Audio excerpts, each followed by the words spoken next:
Yo, it's MartydudeVR. Today we're talking about Stride Fate. So this is going to be an interesting review because it's going to be a short one. But it's one where it's a weird one. I'm even getting stuck in the intro. This is crazy. It's a weird one. I will say that. This is a very strange situation. And what I mean by that is that the game is good, but it's not at the same time.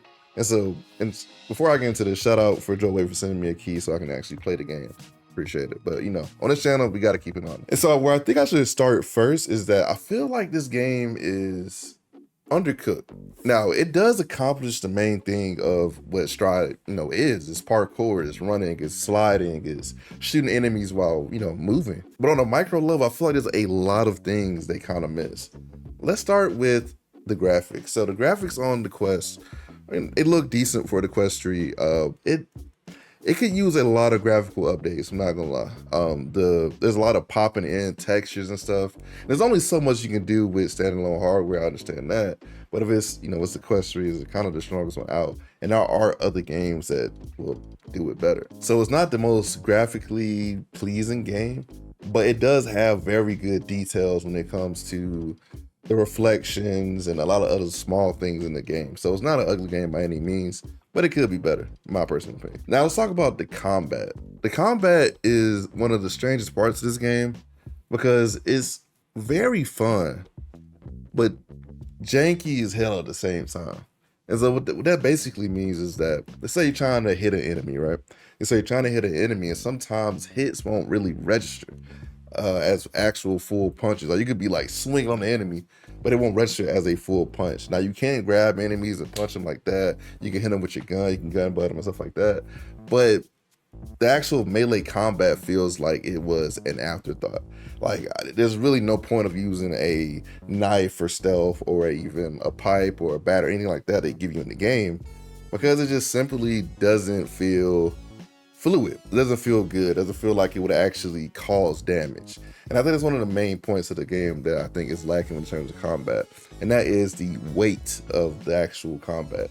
So when you're actually shooting people, you don't really feel the really good haptics in the controller. That's one thing I really felt like is missing. Now, I did try this on my Quest Pro controller, so that could be the reason why.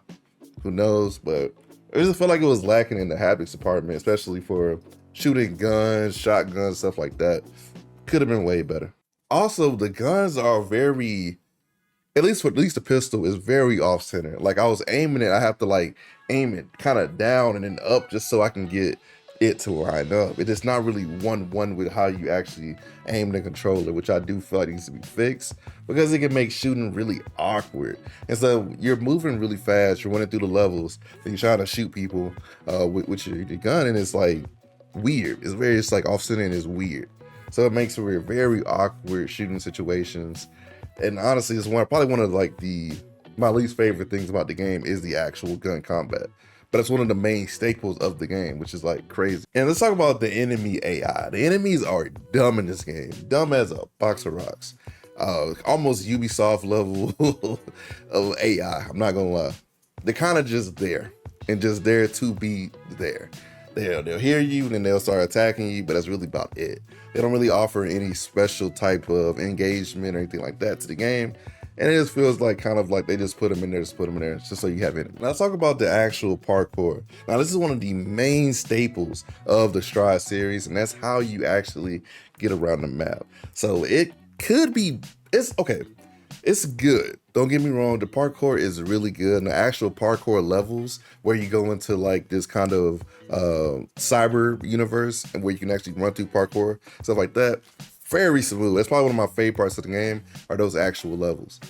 But there is a level of jank in all aspects of this game that can be ironed out, but right now it's just very rough. Like the parkour is weird because sometimes your hands will like go through geometry and it makes it really weird. And sometimes the climate is very floaty. It's very floaty, and then too, sometimes your inventory is right here on your chest. That's a terrible spot for inventory space because a lot of times you're climbing on a ledge and you grab like right here, it just grab your gun and now you fall to your death because for some reason you grabbed your gun. Also, a lot of times the wall running will activate randomly when you're climbing.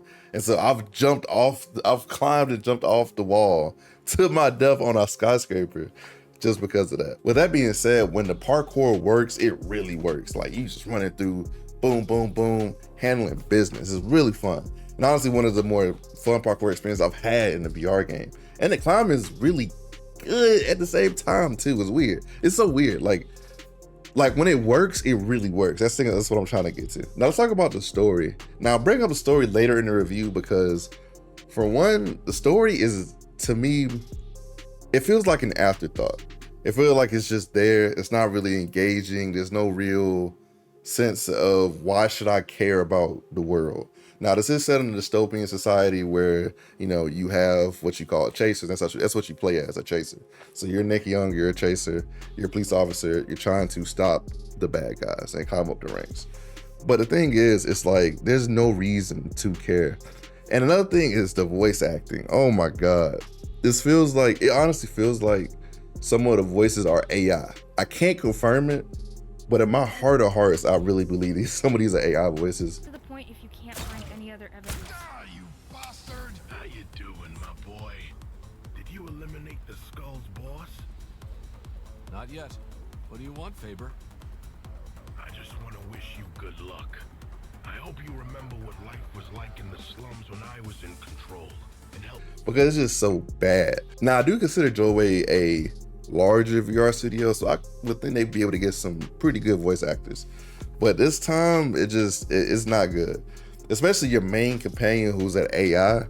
She's voiced not so well, and it's kind of like it. And your character Nick, it's not good, man. In totality, it feels like all aspects of this game are undercooked. Now, I thought about doing like a whole in-depth review or stuff like that, but this game for $26, or what, pre-order was $26, so it should be $30, I think. Or around $30. And that's the weirdest thing about this game, is that it feels like, even though the game is fun in certain ways, it feels like everything is just undercooked. It feels like this game could have been in the oven for a few more months, and everything I mentioned really could be fixed and updated, stuff like that. So this isn't a write-off for every type of game. It's one of those games where I feel like it needs some updates, and then it'll finally reach its max potential. Now, I do have faith that JoyWay will go back and fix a lot of the jank about the game, but for me, it makes it kind of not unplayable, but I don't see myself personally going back to it a lot because it's just janky. And there's other games that do parkour just way better right now. So yeah, sorry if the review feels kind of half-assed. It's just, the game feels kind of half-assed, just be quite honest. But I do have real high hopes that by this time next year, not this time next year, but probably in a few months, this game is gonna be good because it has a really good base. It just needs some updates. If I had to rate this game out of 5 stars, I'd probably give it 2 stars, honestly. It's definitely a wait for a sale. I think some people might enjoy it if you kind of just turn your brain off and play. But I think people who are looking for a definitive Strive experience, this ain't really it. Shout out to Joy for gifting me the game. I do really appreciate it because these VR games are expensive, boy. Ooh, they adding up. I had about like 3 today. Just today I had about 3. Well, I said about 2. Well, it's about 1 actually, because I got gifted this one and Peaky Blinders. So yeah, anyway, Demio Battle's coming soon. So yeah, it feels like JoyWay definitely had a vision for this game, but did not hit the mark when it came to actual release. I do look forward to playing this game as updates come out for it, but I think it could be something really special, guys. I really think we can finally get that Mirror's Edge VR, because when this game is going well, it's really fun. So if you got extra money, I guess check it out, but I personally would not recommend until it goes on sale. Sorry for the short review. I just kind of wanted to get this one out. It's been MartydudeVR. Remember, just do the VR headset. Peace.